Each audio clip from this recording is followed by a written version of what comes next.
Yes. Good evening. Calling to order the regular meeting of the Jackson City Council. Today's date is February 24th. The time is approximately 6:08 p.m. We will begin with the invocation from Reverend Jerome Cowles, who's the pastor of New Travelers Rest Missionary Baptist Church, located in the West Side, Ward 4. Pastor Cowles, if you can come to the mic, please. Everyone, please stand. And also, we'll ask Mr. Foote to lead us in the Pledge of Allegiance. Yep, press the button.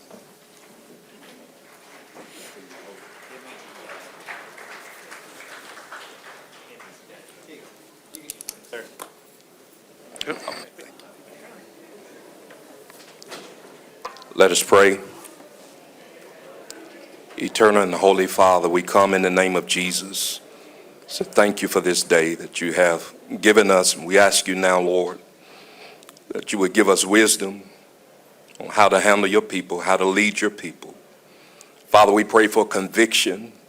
We pray for correction. We pray in the name of Jesus, God, that you would give your leaders wisdom on how to come in and how to go out. Father, you promised us if we acknowledge you, you would direct our path. Father, Jackson needs you to direct us. Thank you for our leaders. Anoint them now from the top of their heads to the very sole of their feet. None of them, but all of you. In Jesus' name, amen. Amen. Please join me. I pledge allegiance to the flag of the United States of America and to the republic for which it stands, one nation, under God, indivisible, with liberty and justice for all. Thank you, Pastor Cowles, for that wonderful invocation. Colleagues, are there any introductions? No? Huh? President Griselle, on the public comment sheet, there's an employee, Dr. Robbie Smith, that would like to give an introduction about a gala That's at the another? very bottom. Oh, okay. Yep. All right. Okay, thank you. Well, colleagues, we're going to go ahead and move to public comment. We have 5 non-agenda items. Well, I guess 6 non-agenda items. One is an introduction from Dr. Robbie Smith. Here are the ground rules again. If y'all could please keep those doors closed. You have 3 minutes for public comment. At the 2.5 minute mark, the clerk here will flag you with a yellow flag. All right, that lets you know that you have 30 seconds left. Once your time is up, she will then raise the red flag, the stop sign. And we kindly ask that you cease your public comment, okay? First, we have Ms. Shantae Wallace, Child Issues. Shantae Wallace, Child Issues. Oh, you look different today, Ms. Wallace. Hello, how's everybody doing tonight? Well, you know, I'm still doing an investigation on this case with my son being sex trafficked. I have some more information that is really disturbing to me because, you know, my mother is 81 years old, and Judge Hicks is one of the reasons why my son is being sex trafficked, also with Judge Josh McCory. But what is alarming to me is my mom is 81 years old, and my son's supposed to be at the house with my mom, but he's not at the house with my mom because my mom is begging the pastor of Progressive Church, and that pastor at Progressive Church, that is Judge Hicks' pastor. So my son, he's already been sex trafficked and raped. For him to be around a man that's not even his father, that he shouldn't even be around. And my mom, 81 years old, had to beg him for his grades, and he's supposed to be in the house with her. This is very disturbing. And now we having a court case on March the 3rd, but we're not having a court case about him coming home. She want to have a court case about what I'm discussing in the city councilman's meeting. And that is very alarming for a judge to know her pastor. And in the courtroom, it's very unprofessional how a pastor act. And he is around a child that's been sex trafficked and known to be sex trafficked. It is alarming. It is really, and my son does not know him because I don't know him. And I would know him, and my son would know him. So for my son to be with a man that he don't even know, and he is that young, and he is being sex trafficked by two judges, Judge Josh McCory and Judge Hicks, and the Assistant Chief of Police, Watts, he's 100% involved in the sex trafficking as well, right along with the Deputy Sheriff, Tyree Jones, and several police officers and several deputy sheriff. It is a goon squad here in Jackson, and the chief of police, the assistant chief of police, is behind it 100%. And we got to stop it because all the black kids are getting sex trafficked. I don't hear about any white kids being sex trafficked. No parents are coming up here speaking on that. This is extremely alarming. They are targeting our kids. And we can't even get help from the Ms. police. Wallace, Thank you. I have pamphlets that I would like to give out. So, and hopefully everybody will get one. Thank you. Ms. Brittany Bowman, community activist.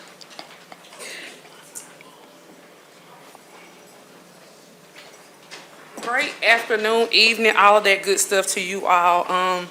I'm setting my timer now, so make sure I don't go over. I brought my notebook so I can hit my points and sit down. Again, good evening. I'm Brittany Bowman, a Ward 4 resident, City of Jackson, South Jackson more particular. I have 3 topics. First is community improvement cleanups. I've been working with Councilman Grizzell and Councilman LaShae Thomas about cleaning up South Jackson. For so long, South Jackson has been left out of cleaning. Myself, along with Representative Fabian Nelson, at the time we did have a business partner, Mr. James Hobson, was assisting us. We were cleaning up South Jackson very rapidly. I thought the mayor would be in so that I could address him. He said that South Jackson was one of his target points. But we haven't seen him in South Jackson since he's been elected. So that's my question to him. Where has everything happened there? JPD, I have a real serious question. The morale, I heard you all mention it earlier about the morale with JPD. As a former employee of Jackson Police Department under then former Chief James Davis, morale was really rocky, but it wasn't to him. But to hear now that Assistant Chief Vincent Grizzell has been forced out, basically, you all are not gonna call it that, but that's what it is. He's been forced out because of some realignment in the actual chain of command. It's very heart-wrenching. I would think if you are in the seat, the next person in command should have the option to be selected to be the interim police chief. Sheriff Tyree Jones, great guy, I think he deserved it. But as well, you had people in-house that should have been selected. The morale is low because you're going outside choosing people. So you have these men in black and white or black, they feel as if their work is going unnoticed because you all are going outside choosing people when you have people right here in the city of Jackson who can run Jackson Police Department. Economic development, we have a food desert in South Jackson. There are no grocery stores. I, along with Councilman LaShae Brown Thomas, Councilman Parkinson, Councilman Harley, and Councilman Grizzell have spoke to this. Again, you all, we're keep electing people who keep giving us false promises. They are not delivering on what they're saying. I'm not telling you what somebody's told me. I'm telling you what I'm living every single day. I was with LaShae Brown Thomas, with Councilwoman. We were out at the Blossom Apartments. Me and Commander Abraham Thompson, we were out there cleaning up and looking at surveying the property. If you go out there, it's off of Woodbine, off McDowell Road. It's the forgotten area. Don't too many people want to go out there because those people are poverty level, so y'all don't care about them. You don't go that way, but you take everything this way and forget about those over there. That's a major issue for me. I also want to say to Mr. Taywarson, I emailed you back on September the 16th, 2025 at 10:04 a.m. As of today, Today is February the 24th, 6/17. I have not received any responses to any of my emails. That's a problem for me. I'm a constituent. So if you can, I know that you're busy, please reach out. I have a whole log of all emails I've been logging about issues that are plaguing South Jackson. Have not received any responses from the leadership in Jackson. That's a problem for me. Again, thank you. I'm Brittany Bowman, community advocate for South Jackson. Thank you, Ms. Bowman. Sheikah Epps. Sheikah Epps, West Jackson Business.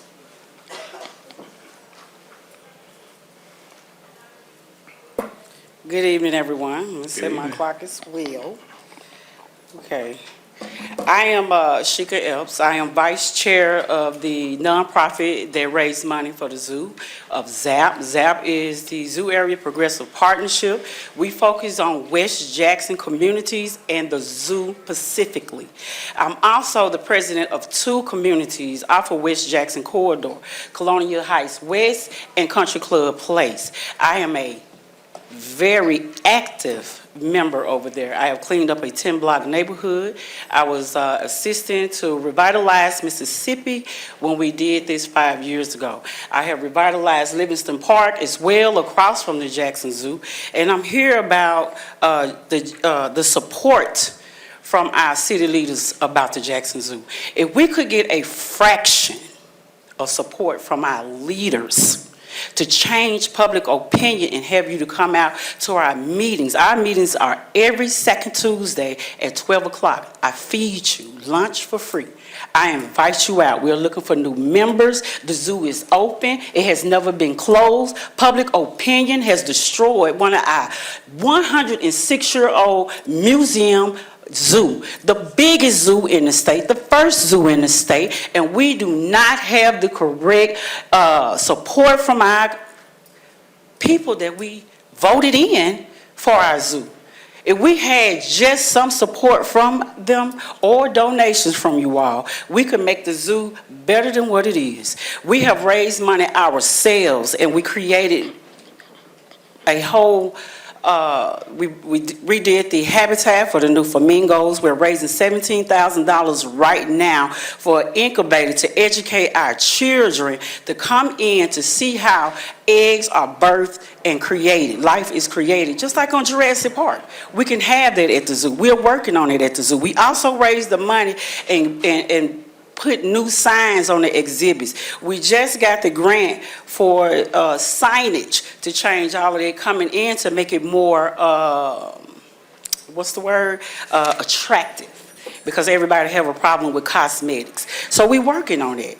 But I am here to demand, and I'm here to ask, and I'm here to decree that you all help make sure that the zoo is in the budget, because if we just had a fraction of this $80 million bridge that they finna build on Lakeland, all we need is 5.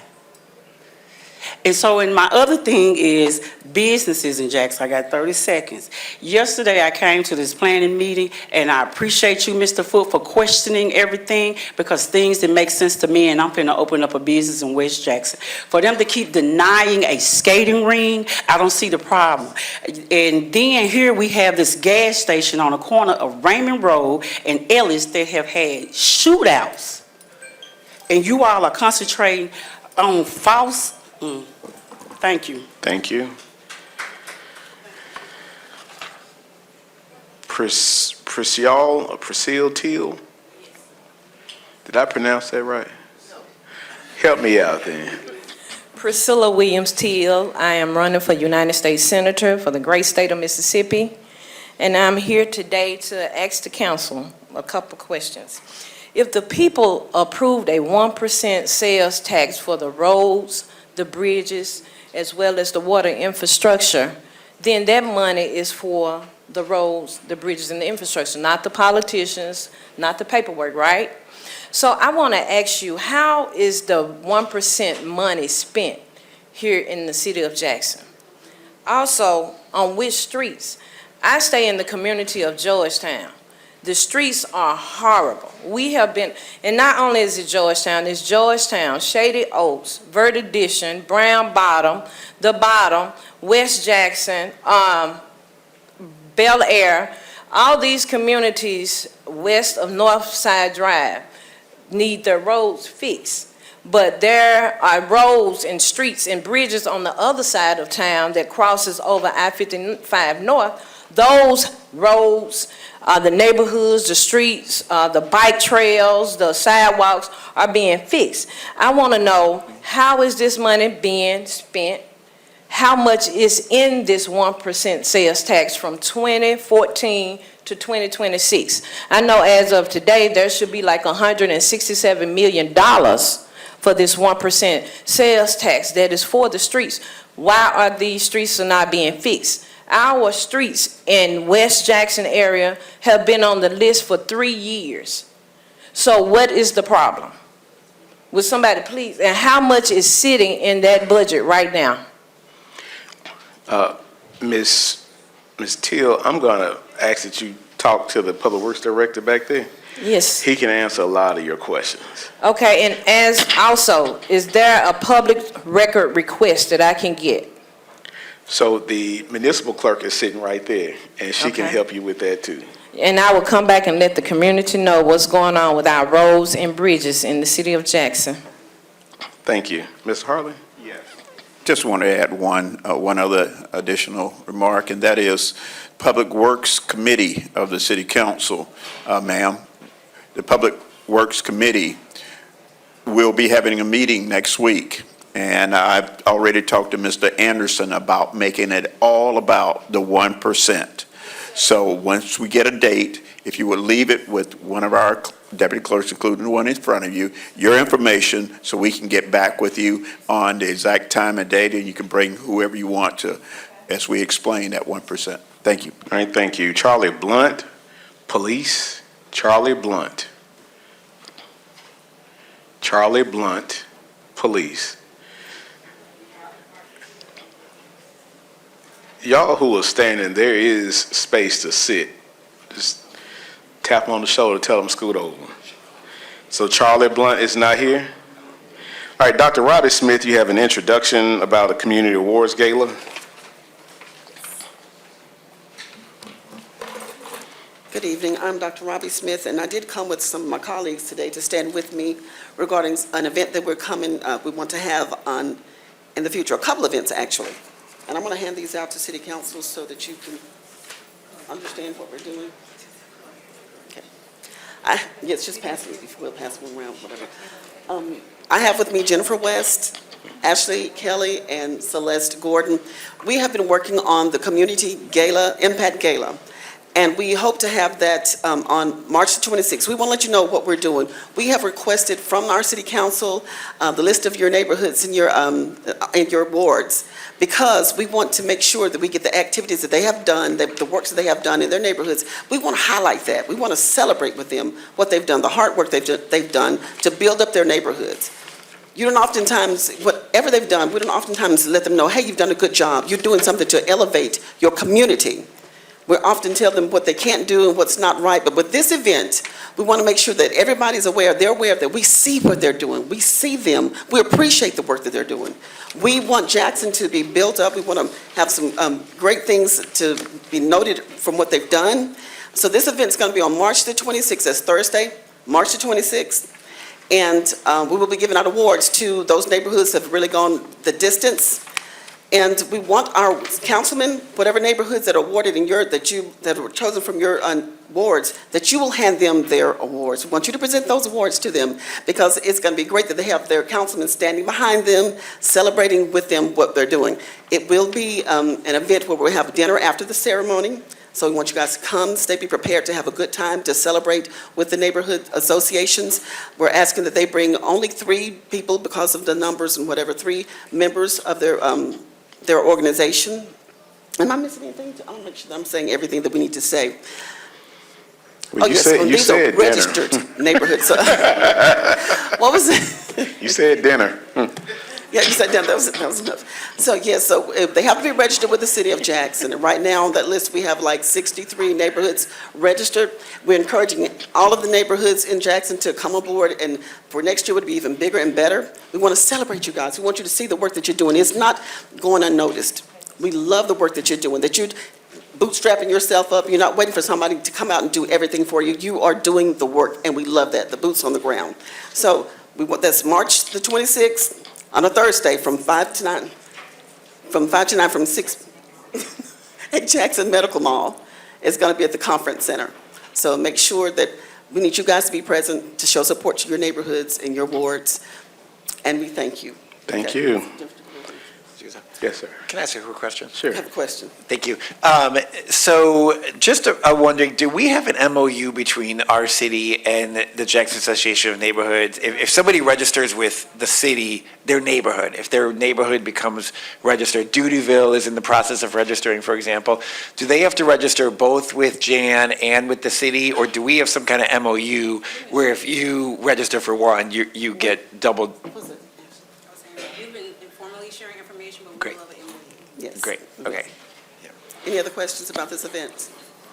No, you said dinner. Okay. All right. Thank you. Thank you. All right, colleagues, consent agenda.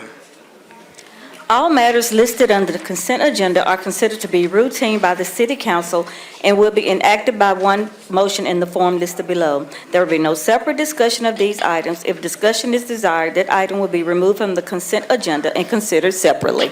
So moved. Second. All right, it's been moved and properly second. We talked about a few of the items in the consent agenda yesterday. Are we prepared to move forward with the vote? All right, all in favor of consent? President Griselle, item number 13 was pulled by the administration. And Vic told me that, but I received a different agenda this time. All right, thank you. All right, so are we prepared to vote now for consent? All in favor?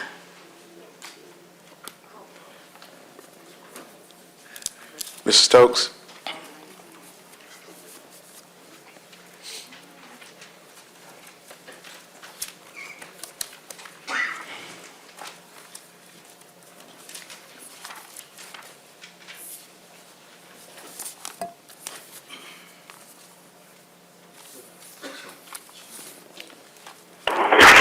Ms. Stokes, how do you vote on consent?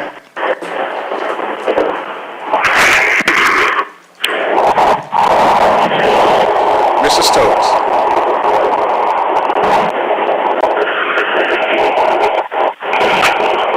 Mr. Stokes?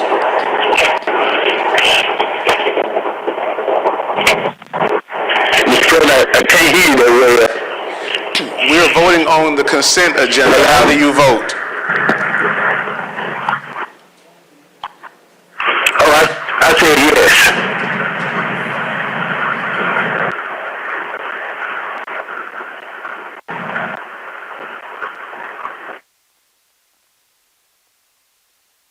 Now we have an introduction of ordinance. Item 16, Ordinance 19, I'm sorry.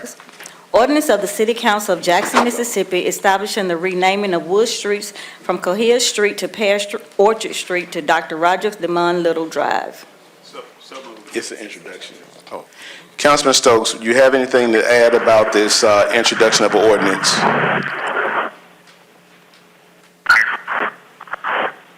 Yes, Mr. President, what we're trying to do is create a new norm in that part of the city. They just put some of that Wood Street area in my ward, and most people, when they hear the word Wood Street, they think of something negative or bad. There's been some great people who were raised and grew up in that Wood Street area. One of them is Dr. Roderick Demond Miller, the band director at Jackson State University. During Dr. King's celebration, we had a high-ranking person with utmost energy who was proud to say and was bragging about the fact he grew up on Wood Street. So what we're trying to do is reestablish Wood Street as a good neighborhood street. Habitat for Humanity has many homes in the Wood Street area. And that's why we're trying to honor Dr. Miller. Thank you, sir. All right, thank you. And colleagues, this item will roll over to the next meeting agenda. Now we're going to move to item 20, adoption of ordinances. We have 20 and 21. Clerk. Ordinance of the City Council of Jackson, Mississippi, amending Chapter 114, Article 2 of the City of Jackson Code of Ordinances related to local privilege taxes. So moved. Second. It's been moved and properly second. Colleagues, any questions or comments about item 20? Hearing none, all in favor? Opposed? Ms. Stokes, how do you vote? He's gone. Did you vote? Mr. Foote, did you vote? Okay, so we good? All right, item 21. Ordinance of the City Council of Jackson, Mississippi, amending Chapter 114, Article 5 of the City of Jackson Code of Ordinances related to medical cannabis. So moved. Second. It's been moved and properly second. Any questions or comments about item 21? Hearing none, all in favor? All right.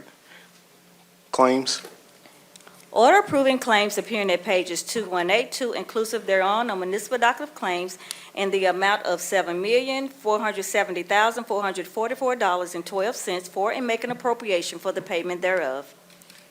So moved. Second. It's been moved and properly second. Madam CFO, please give us the large claims.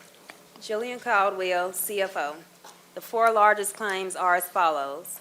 Richards Disposal, Inc. of Jackson, the amount is $870,573 for the January 2026 monthly service fee, paid from Fund 9 Landfill Sanitation Fund. The second largest claim is to the People's Bank. The amount is $810,366.67 for the payment of the 2025 General Obligation Bond March 2026 payment from Fund 452, the 2025 Special Obligation Debt Fund. The third largest claim is to Public Employees Retirement System in the amount of $762,697.48 for the transfer taxes January 2026 from Fund 55, the Disability Relief Fund. The fourth largest claim is to Hinds County Board of Supervisors. The amount is $649,283 for the payment of the first 2026 biannual payment for the Hinds County Juvenile Detention Facility Interlocal Agreement from Fund 1 General Fund. All right. Colleagues, any questions or comments about claims? Mr. Hartley and then Mr. Parkinson. Yes, maybe it's the same question, but you said $870,000 to Richards Disposal? Yes, sir. Okay, have we started the income coming in from Jackson Water? Yes, sir. Okay, We did receive the January payment. okay, thank you. All right, Ms. Parkinson. Does the January payment leave $870,000 in our Fund 9 currently? It did exceed $870,000. So all the money that is for line item 9 in this claims docket is covered, we have sufficient funds in line item 9? For this payment, yes, from that payment that we received. Were there any other items in, for Fund 9 that would not be covered by the amount?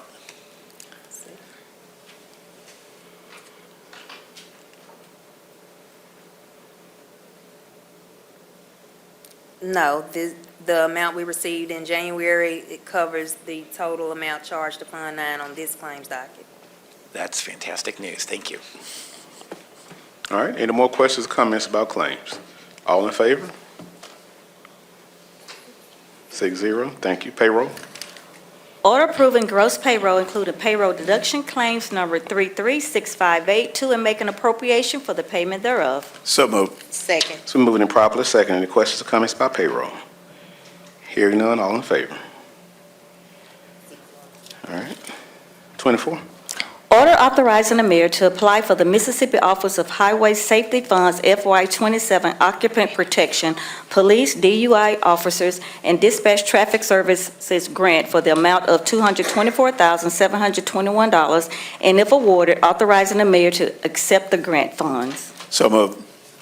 Second? It's been moved and properly second. Any questions or comments about this item? Hearing none, all in favor? 5-0. 25. Order authorizing the mayor to execute an agreement with the Jackson Medical Mall Foundation to provide senior transportation services for the 2025-2026 fiscal year. So moved. Second? It's been moved and properly second. Any questions or comments about this item? Hearing none, all in favor? Opposed?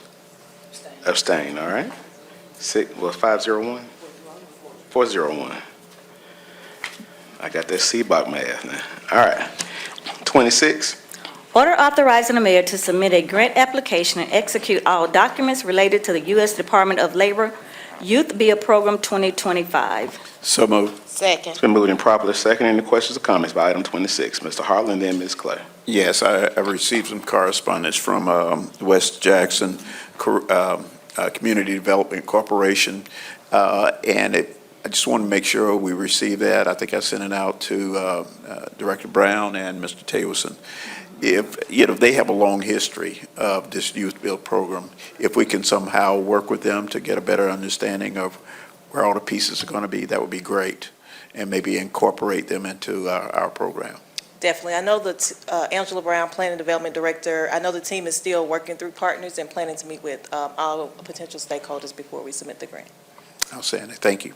All right. Ms. Clay?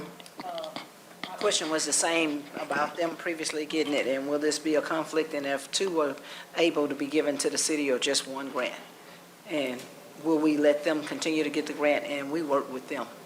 Definitely. If that's the partnership, we definitely are willing to collaborate, but I don't know if we reached out yet, but as soon as we reach out, we will make sure they're included as part of this. So we're going to still apply for it ourselves? Are they in the process of submitting? Yes.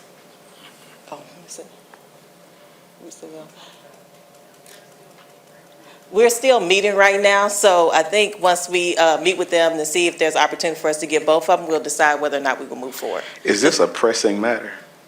I don't What's think the so. timeline on this, I think we Ms. have Bailey? another March 2nd, next week. So it is a pressing matter. Okay.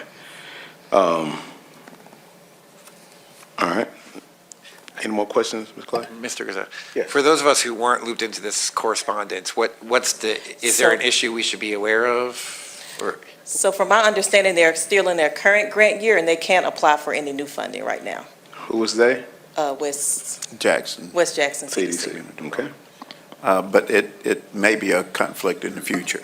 Right. They have been doing some outstanding work, Ms. Linda Carter and that group. Training, a lot of certifications and mentoring. Just an outstanding program, and I would hate for them to lose any momentum on that. Okay. So let's, if we could, go ahead and loop them in the next opportunity we get. Will do. All right, thank you. Ms. They Clay? have applied for this same grant. I think they have it now. So they said they are currently active, working on the grant now. So I mean, they're currently funded with Youth Right. Build. This is a new opportunity that's open for additional Youth Build programs. So I don't think they can apply for this new opportunity because they're currently being funded to do the work now.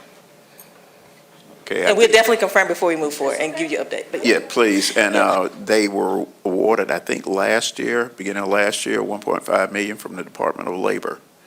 And so if, after that, expires, please, let's work with them any way we can. Perfect. Thank you. All right. Are we ready to vote? All in favor? Opposed? Okay. Got it, clerk? All right. 27. Order ratifying the continued use of a Canon Image Runner Advanced CSS 6013 copier for the use by the Zoning Division of Department of Planning and Development and authorizing payment of invoice number 6803919 in the amount of $851.90 and disputing invoice number 6957325 in the amount of $584.30 submitted by R.J. Young. So moved. Second. It's been moved and properly second. Any questions or comments by item 27? I got a question, Mr. President. Go ahead, Mr. Foote. I believe that there was also a copier item in the consent agenda. And so it strikes me as odd that you'd have one copier item in a regular agenda and then one in the consent agenda. And copiers, I'm still confused by all the different copiers we got and all the different contracts, and wondering if there's an opportunity to save some money by consolidating a copying contract for all the use of, the city uses them across across the administration and all the different departments, and I really would like to see, I bet you we can save some money there. Anyway, I'd encourage this the must be- administration to look into it. This must be a particularly controversial copy machine, unlike the Oh, one that why was. it's not the consent agenda? Good question. I don't know. Well, this one says to ratify, and Oh, well, that makes it that's the special, I issue. guess. Okay. We're being asked to ratify something. I'm not sure who dropped the ball, but we've been asked to ratify. Any more questions or comments about item 27? Hearing none, all in favor? Opposed? 28, Order authorizing the mayor to execute the second addendum to the agreement with Light Cloud, Inc. for 6 months until September 1st, 2026, for the continued use of such services in the city of Jackson. Second. it's been moved and properly seconded. Any questions or comments about this item? I know we talked about it at length yesterday in work session. All in favor? All right. I've been asked to put 29 in committee. I was going to put that in legislative committee. Item 30, Order authorizing payment to the Southern States Police Benevolent Association for attorney fees incurred in the lawsuit style Betterstein R. Wade and Vernice Robinson individually and on behalf of all heirs of at law and wrongful death beneficiaries of George Robinson, deceased, City of Jackson, Mississippi, et al. In the Circuit Court of Hinds County, Mississippi, First Judicial District, Civil Action Number 19-725. So moved. Second. it's been moved and properly seconded. Any questions or comments about this item? Hearing none, all in favor? 6-0, thank you. 31, Resolution of the Jackson City Council in support of the Jackson Public Schools JPS Hines Early Learning Collaborative 2026 Read Across Jackson Day. So moved. Second. it's been moved and properly seconded. Any questions or comments about this resolution? Mr. Parkinson? It's a Read Across America Day coming up in March. It's a big event held in schools and communities nationwide where we encourage literacy and the joy of reading, and I think it's a great event for us to celebrate here locally. All right, thank you, and hopefully all council members will participate. I got a few invitations. I don't know how I'm going to work it out, but got to read to the babies, right? Any questions or comments about this item? All in favor?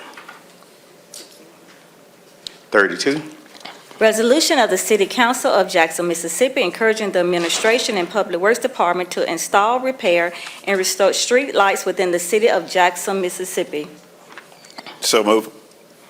Second. all right, it's been moved and properly second. This was Mr. Stokes' item, but I think it's pretty self-explanatory. Any questions or comments about this? Can I ask a question, Mr. Yes, sir. President? I was wondering, the lights on, because I see this names a few streets which I think are crucially important, but the Midtown neighborhood has been asking for lights on the Woodrow Wilson Bridge for a considerably long time, and I think that's just as important as these streets. Are those managed by us as a city, or are those MDOT lights? MDOT. Or Do you care to amend? I do, and I don't want to name every light bulb that's in the entire city, but this one has, folks have been very, very, very, very on top of this one for a very, very long time. It's considerably dark, it's dangerous, and they've been asking for it a lot. I won't amend it if it's not in the city's control, but if it is in the city's control, I would propose an amendment to add that. Lorenzo Anderson, Public Works Director. The specific lights, once you have a bridge that crosses over the interstate, Woodrow Wilson fortification, it's a fortification. I don't have anything in contract since I've been here. I've been looking for that says something that it's a city light or it's an MDOT light. It's more of people that's been experienced and they say, hey, this is MDOT, this is city. So we've been searching for something over the years, since I've been here, that says this is specifically the city light. But I will look into that, specifically the light that you're talking about. I know some of the bridges that go over the interstate, they have had copper theft, and I think they may be one of them, but I'm not too sure, but I'll definitely look at it. Okay, I'll offer an amendment that we add Woodrow Wilson Bridge to the fourth whereas. Wait a minute. I think we all have bridges and lights we can add. We'll be here all night, if you want to add amendments to this stuff. Yeah, it would be a while. Mr. President. I think if he can answer your question and we ensure that this is done citywide, I think that might. I respect if there's no second, but I'll offer my amendment that we add Woodrow Wilson to the fourth whereas. All right. Second. Okay, so it's been moved and properly second. Any questions or comments? I haven't forgotten you. Mr. Foote. Thank you. I've been wrestling with this light issue for 11 years since I've been on the council, and it is the dangest thing trying to come up with solutions. When you leave on Pascagoula, if you go out to 550 in the dark, you're really in the dark, because the lights on Pascagoula, I don't think there's any lights on Pascagoula from here, from the North State Street all the way out to, you get to the interstate. And they're all over the place. There are lights that are missing and I don't know I don't think it's, I don't think it should be the Public Works Department job to figure out the lights. I think there's got to be a better solution somehow. I don't know what it is, but it's something that we can really add a lot of value, because lighting has a huge impact on public safety and people's feeling safer than they would when it's just dark out there. So I think this is an issue that we need to maybe put in some kind of committee or something, work on it to do a better job, because I don't think we're getting as much support from Entergy in being responsive to that. And also, so there's other lights that other people are controlling that it's a big deal. Okay. Okay, very good. Mr. Mayor. Within the last 2 weeks, we had a pretty high-level meeting with Entergy on this very issue. There's a lot of confusion about who owns what, and we're getting an assessment from Entergy as it relates to that. A lot of the lights that are downtown are being addressed probably more expeditiously than the rest, but we got an issue all over Jackson. We have an issue where the lights are not metered, and if the lights are out, it doesn't matter. We still pay a monthly fee to Entergy. So we're trying to get to the bottom of how much Entergy may need to refund us, because we're getting a bill for a service that we're not getting. And we're trying to do an assessment. We have some folks who come to us who have worked with Clinton, Pearl, South Haven, I believe, who've been able to force refunds for services that they were not getting because lights were out. We're also trying to figure out what's the best path forward for us in terms of the maintenance of a lot of these lights. Copper theft is a big problem. It's a big problem. So we're trying to work our way through all that, and we would just beg the council's indulgence as we try to come up with a workable solution. Okay, so I'm hearing you would like to handle this in committee. If for the sake of time, if you all could take back your motion and your second, and then the other motion in the second. All right, we can put it in Public Works Committee. Next week. Y'all can hash it out, and then we go from there. Yes, sir, I revoke. I revoke my second. All right, and what about the initial? Who did those? I'll take it. All right, so we're gonna go ahead and put that into the Public Works Committee.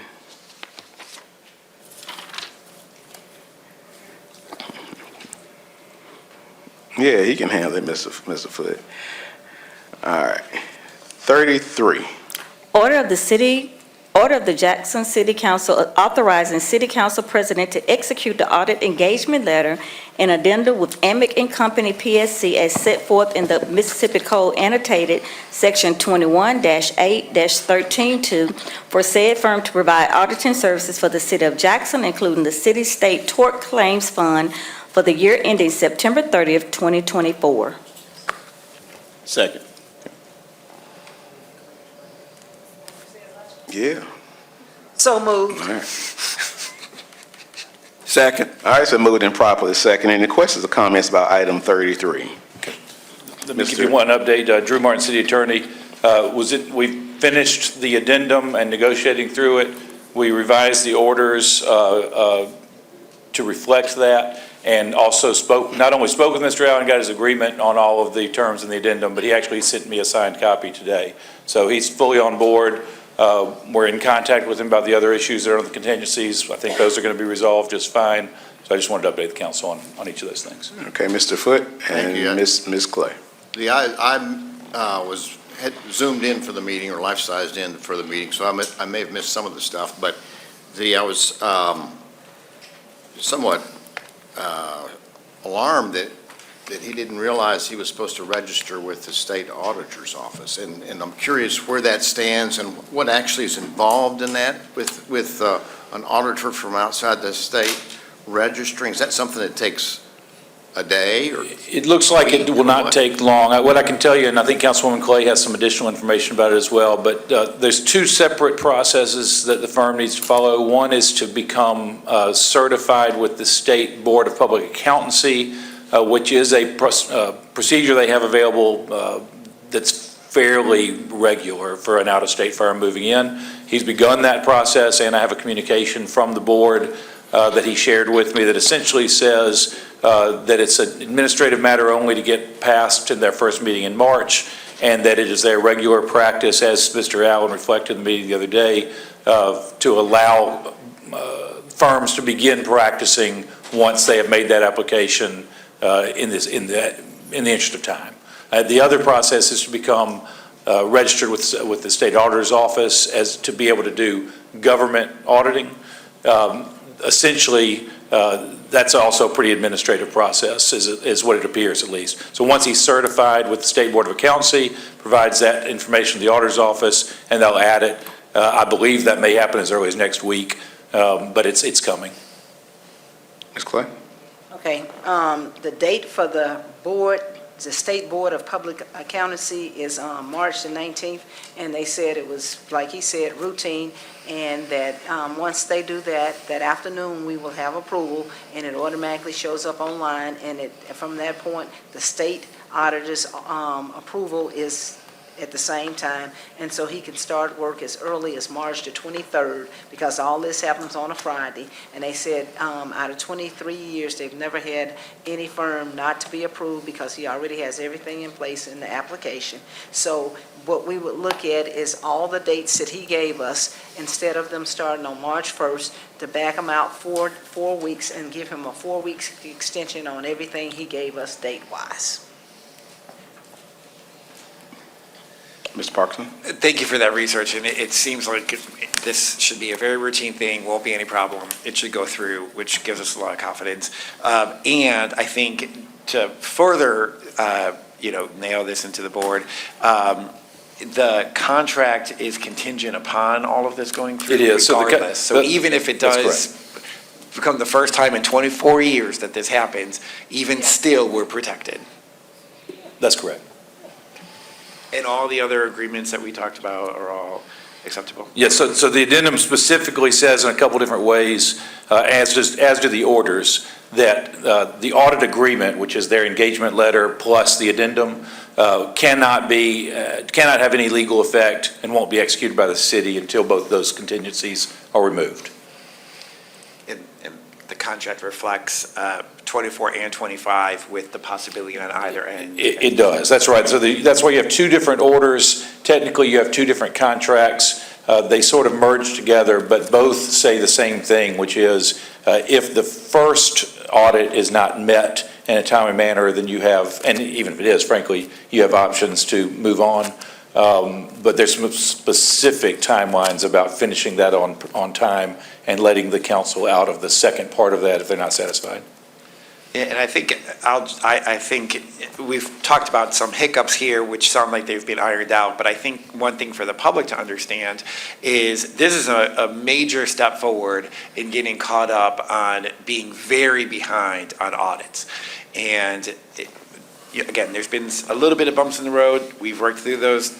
We're on track. But this will get us caught up with 24 and 25 and put us in a much, much healthier position. My question, Councilwoman Clay, do we have to adjust our timeline on the completion of the audits based on this? Yes, sir, because he won't start March 1st. He won't start until March 23rd, so that's 4 weeks technically different. Okay. So every date in here, and Attorney Drew, did you adjust those dates? Well, I didn't have a chance to adjust them after it was already submitted, but we can do it right now. The only ones you would need to move, well, there's only one, actually, that's a hard deadline that he would be held to that could otherwise be penalized, which is, well, there's two, but one is the completion of the fiscal year 24 audit, which is scheduled to be completed by June 30th, 2026. I don't think you want to move the deadline for the fiscal year 25 audit, which is September 15th, 2026, because then it would be late again, and you want it to be on time. But my question is, if he doesn't start 4 weeks later than the time, how can we expect him to be on time for real? Well, I think that's a question for him, but that's the 25 audit. What I would suggest is, if the concern is the timing, then amend the order and the addendum. There's a page 3 of the addendum covers this, and we can just say the same thing in the order. There's in the middle of the page, a bold-faced line that reads, AMIC warrants that the audit will be scheduled for performance and completed by June 30th, 2026. If you just change that from June 30 to July 30, I think you meet everything else. And then if he says he needs more time, then we can talk, and we've got a little bit of time there. That would be the amendment I would do. My question is, if we 23 days behind on the first one, before he can start the second one, shouldn't we give him the same 22 days? That's up to you. I would think if we are tying his finances to him completing it, and we know that's not reasonable. Just we should- remember, if you move the fiscal year 25 deadline, what you're doing is saying in your contract, we don't care if you report this on the legal deadline. The legal deadline for that fiscal year 25, per the auditor's office, is to present that on September 15th, 2026. So I would discourage you from moving that deadline without talking to him first. I suspect he's going to tell you that he can meet that still. I also think with a little more communication with him, there may be a way, if he's willing to take the risk, to go ahead and start doing some of this groundwork beforehand. But that's my advice. The council certainly is free to change the deadlines. Is there amendment? You said change. My suggestion, if you want to make an amendment, is to amend the sentence that I read on page 3, that's in the middle of the page, to change the deadline for the fiscal year 24 audit completion from June 30th, 2026 to July 30th, 2026. Can I ask a question? I think that seems fair to me, and I think it's a bit unrealistic to ask him to jam that much in, although it sounds like he might feel comfortable working with an understanding and all of those pieces. I'm wondering if either Mr. Anderson or the mayor or someone can speak to the requests we have to CMPDD and others for funds that I know are watching very, very closely our audit work. Do you think they would take the fact that we're moving it to July 30th, still indicating that we're operating in good faith, we're clearly moving forward with the audit, working to get caught up, and we have reasonable deadlines? Mr. President, I don't know, I can't speak to the CMPDD. I can speak to the Mississippi Department of Transportation, letting us know that the U.S. Department of Transportation is expecting us to have our 24 audit done by the end of June, and that if it's not done, we will run in jeopardy of some grants that we have in process with them. And I can't answer whether starting at 3 weeks late is going to impact the grants that we've got until we ask them that question. And so we'd be happy to reach out to them to let them know that we've got a hiccup here, and the audit may not be finished until July 30th. But I cannot answer that question. What I'll say, Chairperson Clay as the chair of the Finance Committee. I think just given the pressure that we're under and the fact that he's been so cooperative, my hope is he'll feel like he can find a way to make that June 30th deadline. What I'll tell you is, if he expressed concerns, I think those concerns would be valid, and if you later wanted to bring up an amendment to the contract, I would personally be supportive of that at that time. But I would suggest that we leave the deadlines as is, because he may be comfortable with it anyways and feel like he can give it up. And because it's so important for us to meet those deadlines, I would personally suggest that we not amend now, but we be prepared to amend if the vendor requests that at a later time. CFO Caldwell, how prepared are we for the audit? Jillian Caldwell, CFO.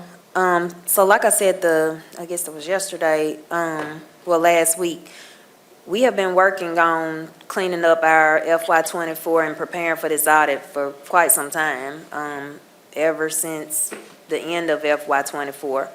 By this being new auditors, we'll have to see once they get on board what if there's anything different from prior audits that they would need. But for the most part, we are prepared and ready to start when they are ready.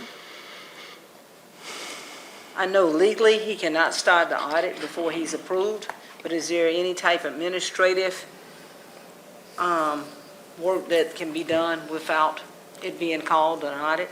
I think the answer is yes. Looking at his own schedule, March of 2026, the schedule there is planning and engagement. I don't know what all that involves, but I suspect it involves a lot of talking to finance and sort of figuring out the facts on the ground. I suspect that we could work out something with him that would allow him to do that part of the audit contingent on the rest of this happening. Like I said, he may have to take a little bit of a risk there if he doesn't get certified. He might never get paid. But I suspect he'd be willing to take that risk. Well, I think we need to talk to him about that risk. Sure. And do what you feel comfortable with. Okay. All right. Any more questions or comments? Do we have an amendment? There is no amendment. No amendment, okay. All right. Let's stay with them then. Let's dispose, colleagues. But if he says he can't do that, then what's the alternative? Then we'll be right back here talking about it with the opportunity to amend. Yes, ma'am. Okay. All right. All in favor? Opposed? All right.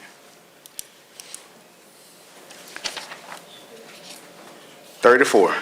Order of the Jackson City Council authorizing the City Council President to execute the audit engagement letter in addendum with Amick and Company PSC as set forth in the Mississippi Code annotated Section 21-813-2 for said firm to provide auditing services, including the city's state tort claims funds for the year ending September 30th, 2025. So moved. Second. All right, it's been moved and properly second. Any questions or comments about this item? Hearing none, all in favor? Opposed? All right. Colleagues, we got some discussion items. Mr. Martin, you going to take us into executive session? I have one item that was punted by the council previously, and I was asked to bring it back to you at a later date, and this is that later date. All right, well, colleagues, let's go ahead and go to item 40. Resolution honoring and commending Mr. Vincent M. Griselle for outstanding contributions to the city of Jackson upon his retirement from the Jackson Police Department. Get a picture too. Shanikia.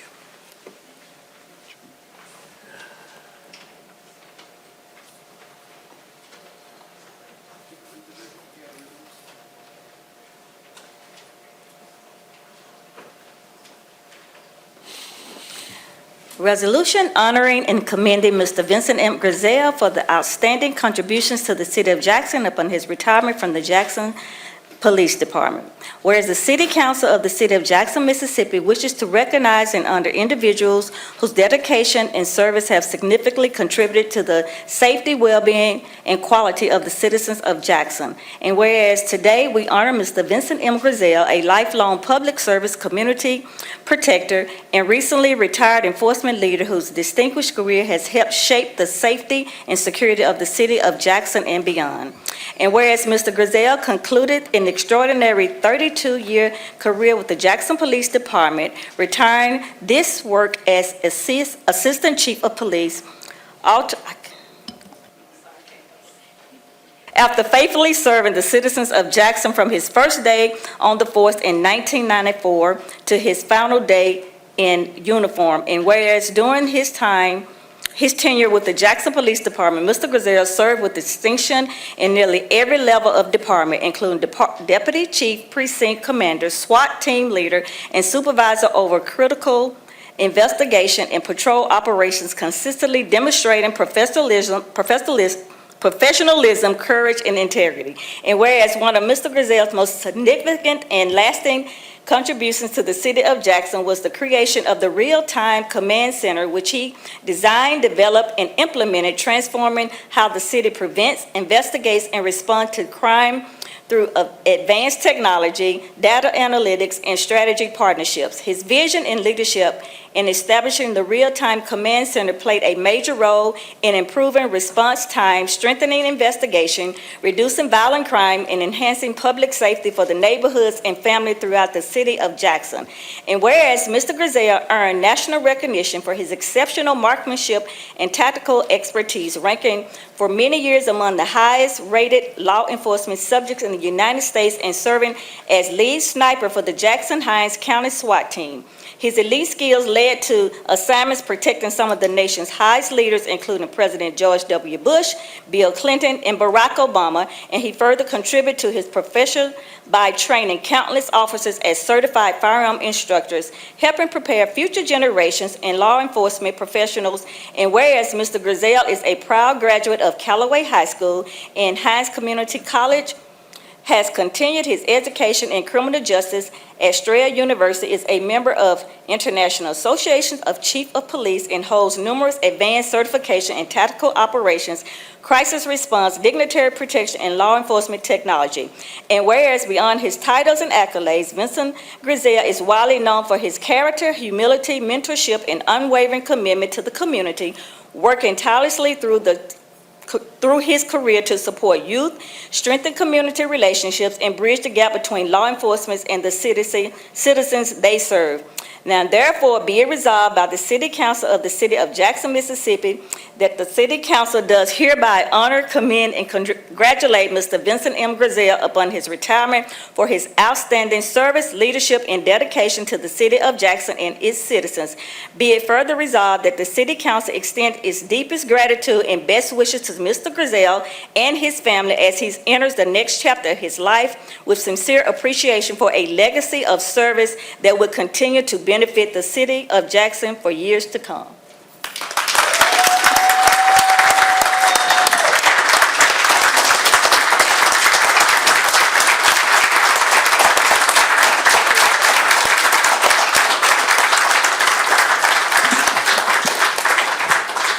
Thank y'all.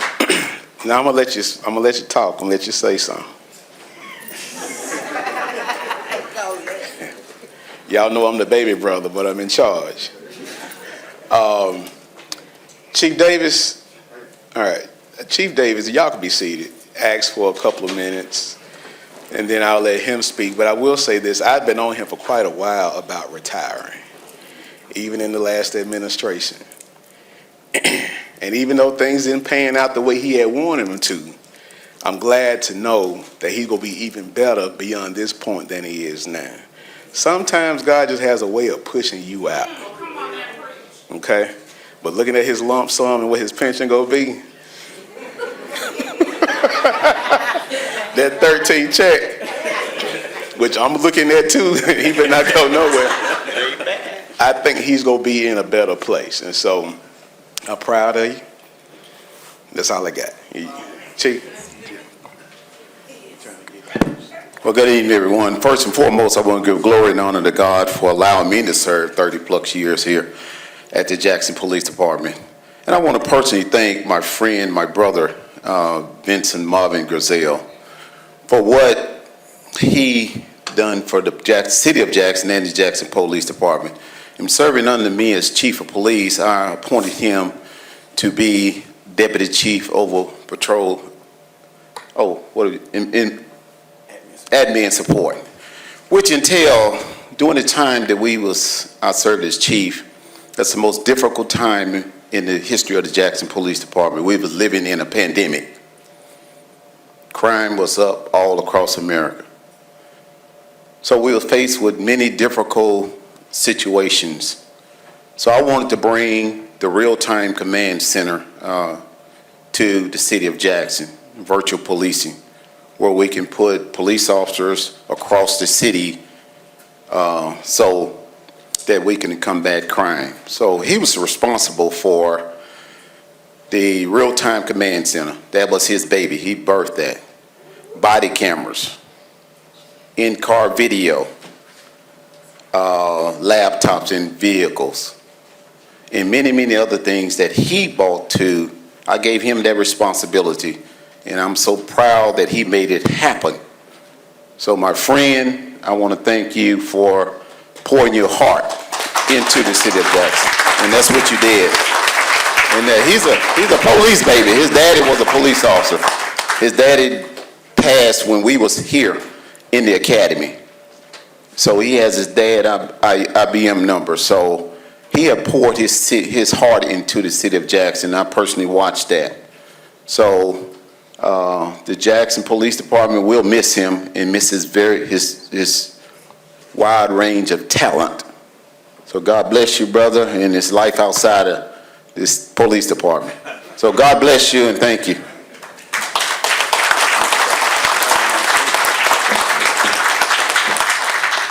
Thank y'all so much. Before I get started, let me introduce the first lady of my life, Mrs. Mordicia Griselle. Would you please stand? This lady has put up with phone calls 2 or 3 o'clock in the morning, SWAT calls, SWAT pages going off, calls coming out for homicide, barricade subjects. And not one time did she have a fear for me going to do my job. She sacrificed the love in the household to secure my son Vincent, who's back there, my children that's here. I got 2 of my entrepreneurs, Aurelia and Julian. I have my attorney, Kelly Griselle, here, and my other kids, they show up. But anyway, I'll get on them later. And Miss Lydia also she worked in D.C. on the Biden administration. She's here. And my loved ones, my friends from the coast, Miss Bolden, Marilyn Bolden, the Legates from the coast, and my pastor's shoulders, and Lit Lighter, and who else, and Just who calls me every morning, and my good friend Ronald Duffy.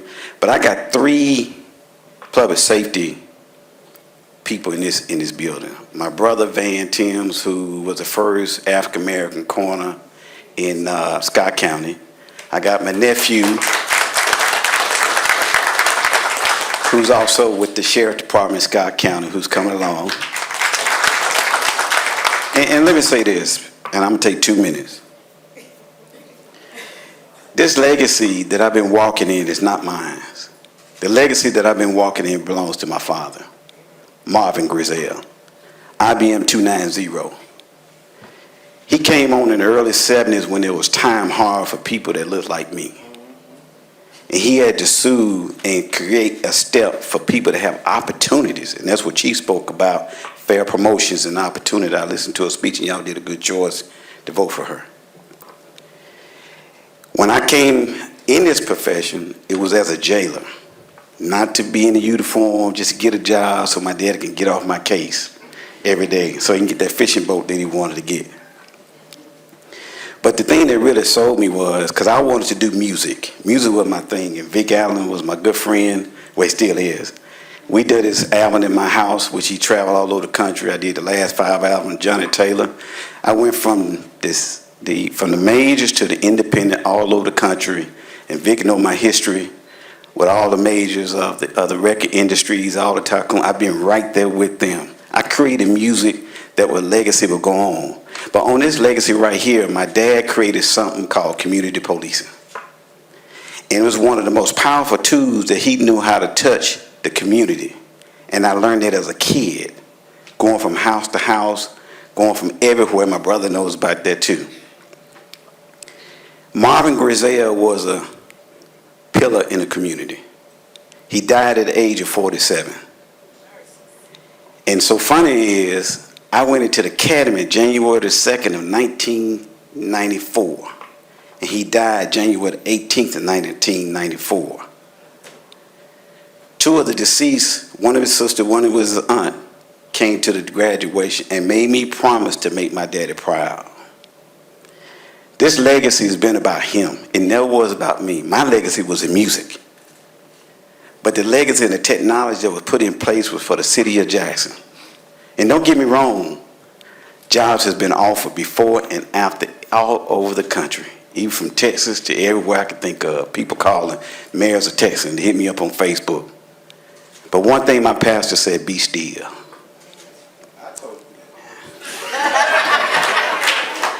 He trying to get the credit. Just be still. And that's the hardest thing to do, is to be still and not to respond to the citizens of Jackson. There's no such thing as South Jackson, West Jackson, North Jackson. It's one Jackson. And that's how I look at it. Thank you. That is how I serve and protect the people, whether it's my duties or not, whether it's stranded motors or not. I pulled over and I helped to assist. I love Jackson. And the movement that was created with me leaving, I didn't do no press conference. I didn't do none of that. People have stood up to show their love for me in the community. And I'm finna say this, I'm finna end. It's three things on a study from the National Police Society, IACP, talks about retention, recruitment, and retention.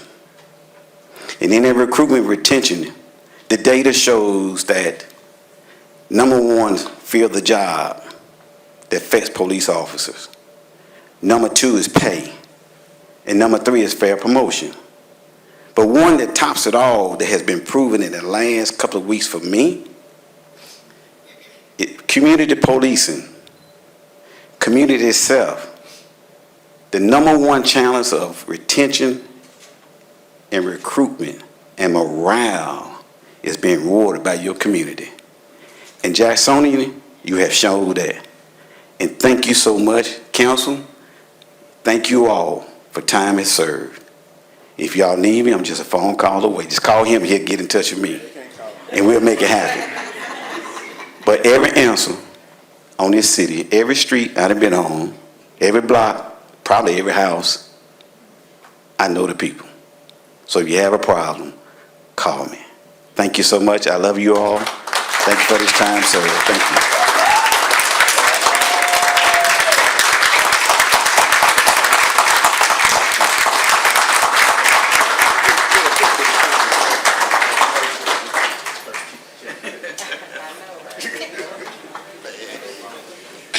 Get one picture right here.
thank you for your patience, colleagues. Let's go ahead and do item 41, and then we'll go back up to discussions.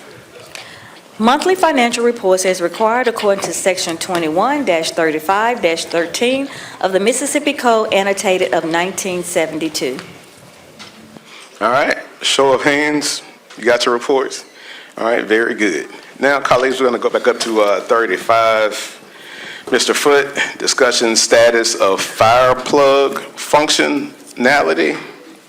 Yes, sir. Thank you, Mr. President. We've had a number of fires in the last month or so in Ward 1, very disturbing, residences and businesses, and this is, I guess, the time of year perhaps where you have fires that people trying to stay warm or whatever the cause might be. And I thought it would make sense for everybody, both on the council and also in the audience with our viewers that might be tuning in, to understand how we keep our fire plugs functional and who the responsibility is, because it involves water, which comes from Jackson Water, involves water pressure, and it also involves the fire department. So I asked the fire department here if you could come forward and tell us the process that, so we can be aware of it, on how we monitor and keep the fire plugs functioning for the benefit of safety. Hello, everybody. Elliot Holmes, Deputy Fire Chief.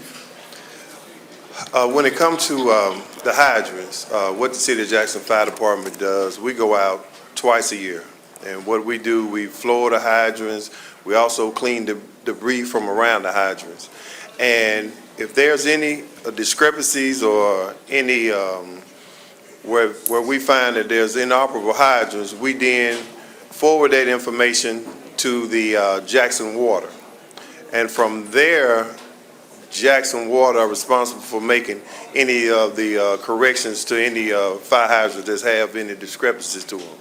And like I said, we go out twice a year, and we report that to them to follow up and make sure those hydrants are.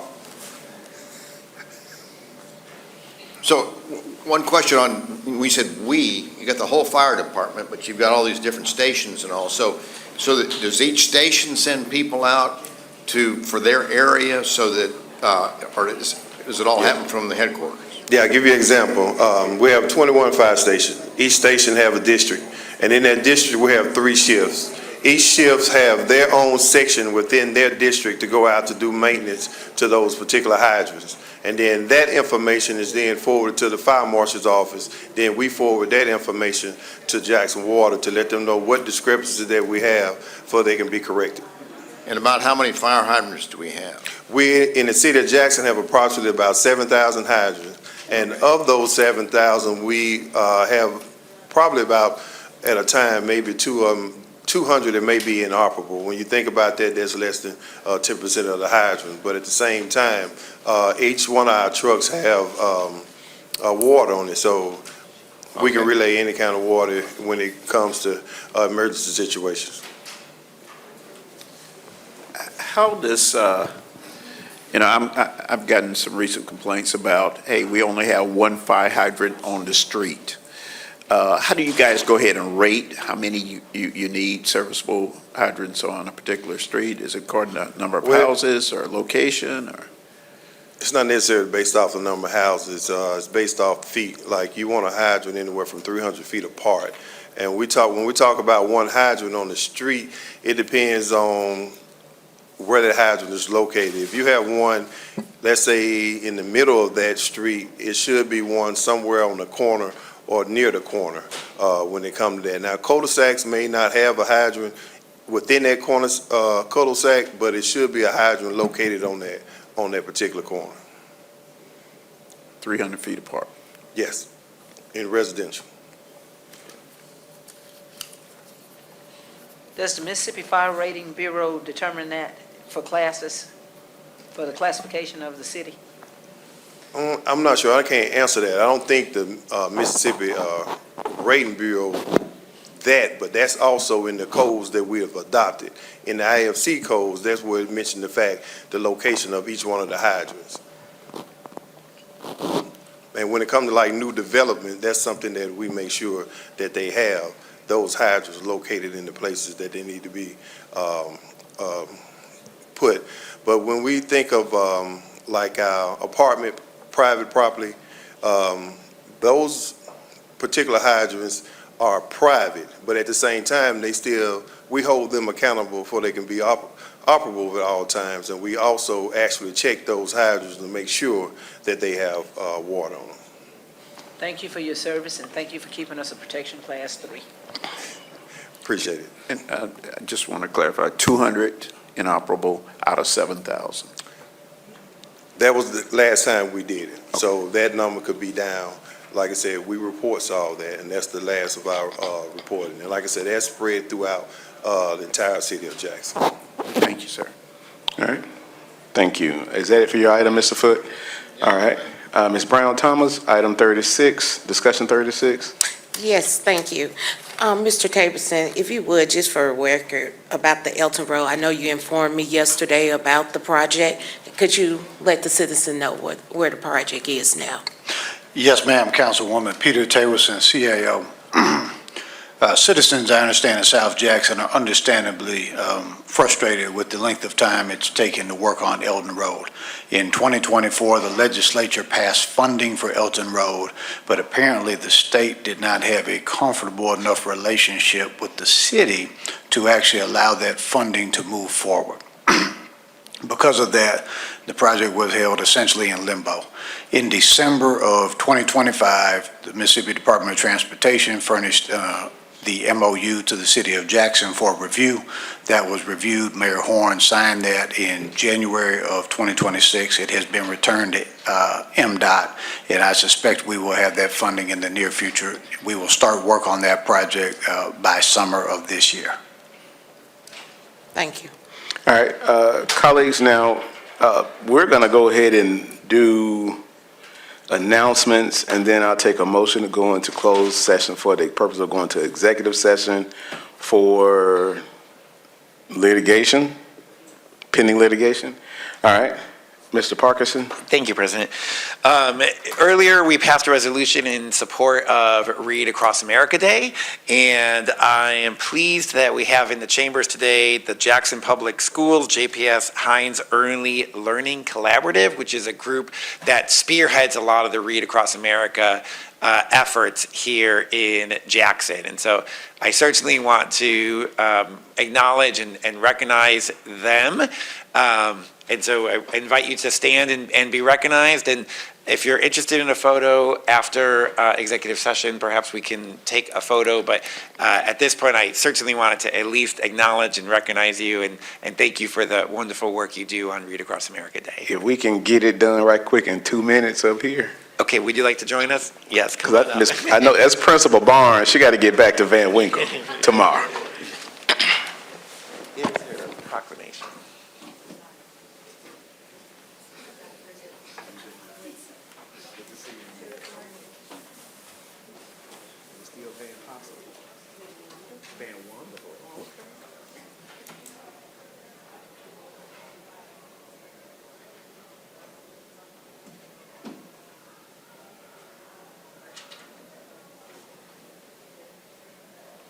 Thank you, colleagues. Thank you both very much. Thank you so much.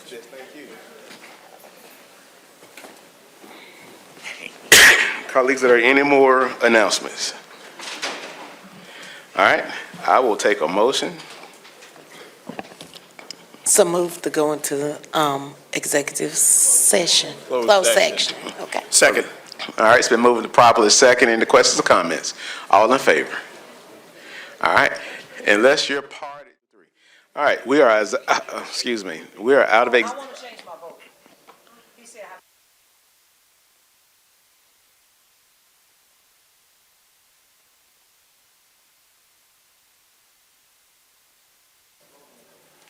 Drew Martin, City Attorney. So the question was posed, could a council member change her vote on something that was voted on today? It's not directly governed by our ordinances except for a motion to reconsider, which would also require a motion and a second. Robert's rules say that a vote can be changed by an announcement like was just made, and then if there is no objection from any other member of the body, then the vote can be changed. If any one member of the body objects to the change in the vote, then the change in vote does not occur. So that, with that, you might want to say what the vote is for. I want to change my vote from yes to no on the chief.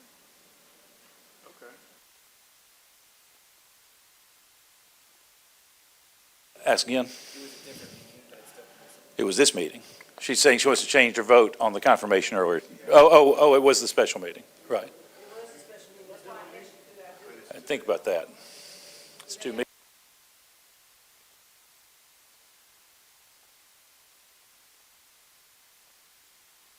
So once the meeting is closed, that's not going to be valid anymore. Yeah.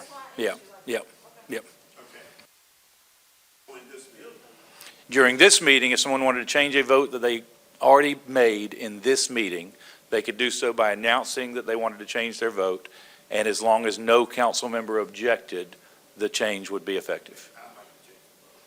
Okay? It was on the CDC, the training youth bill. We got the report from Brown. She said she needed to check into some stuff tomorrow. Right. Yep. So I'm opposed. I would have thought you had voted no. I know Councilman Clay voted. Is there any objection from the body? What is the new vote total? If there aren't any.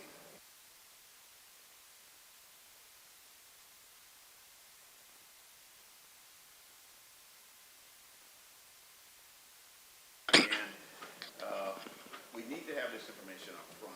And I discussed it with Ms. Brown. His mic is off. She sent in a letter today. And I shared that with Mr. Tableson and Ms. Brown. But I went ahead when she said that, that it Turn your mic would on. this year. Okay, that had already been said, but I don't have that confirmation. Thank you, colleagues. All right, is there anything else coming for this? Well, we are out of executive session. No official action was taken, okay? Is there anything else coming for this body? Hearing none, we are adjourned.